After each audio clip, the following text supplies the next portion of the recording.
Hi സുഹൃത്തുക്കളെ, ഇന്ന് നിങ്ങൾക്ക് ഞാൻ കാണിച്ചു തരുന്നത് മദീനയിലെ ആദ്യത്തെ മന്ത്രി കൊട്ടാരമാണ് കേട്ടോ. ഈ കൊട്ടാരത്തെ എറുവ കൊട്ടാരം എന്നാണ് അറിയപ്പെടുന്നത്. ഉർവത്തിബിന് സുബൈർ റളിയല്ലാഹു അൻഹുവിൻ്റെ കൊട്ടാരമാണ് കേട്ടോ ഇത്. ആയിഷ റളിയല്ലാഹു അൻഹു വളർത്തിയ ഒരു പുത്രനാണ് പിന്നീട് മദീനയിലെ മന്ത്രിയായത്. വിഷൻ 2030 ഭാഗമായി ഇത് പുതുക്കി അപ്പുറത്ത് എൻ്റെ പുറകുവശത്ത് പണിതുകൊണ്ടിരിക്കുന്നുണ്ട്. ഈ എറുവ കൊട്ടാരത്തെ ആയിഷ റളിയല്ലാഹു അൻഹുവിന് ഒരു വിരുന്നൊരുക്കി. അപ്പോൾ പൊട്ടിക്കരഞ്ഞുകൊണ്ട് ആയിഷ റളിയല്ലാഹു പറഞ്ഞത്, റസൂലിന് ഇതുപോലൊരു വിരുന്ന് എനിക്ക് കൊടുക്കാൻ കഴിഞ്ഞില്ല എന്നാണ്.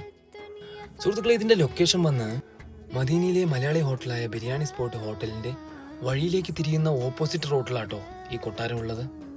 അതായത് മദീനയിൽ നിന്ന് മീക്കാത്തിലേക്ക് പോകുന്ന വഴി പുഴപ്പാലത്തിന് തൊട്ട് മുന്നായി ഇടത് ഭാഗത്താണ് ഈ കൊട്ടാരം സ്ഥിതി ചെയ്യുന്നത് കേട്ടോ. ഈ വീഡിയോ ഇഷ്ടപ്പെട്ടാൽ എൻ്റെ ചാനൽ എല്ലാവരും ഒന്ന് സബ്സ്ക്രൈബ് ചെയ്ത് ഇതൊന്ന് ഷെയർ ചെയ്യുക.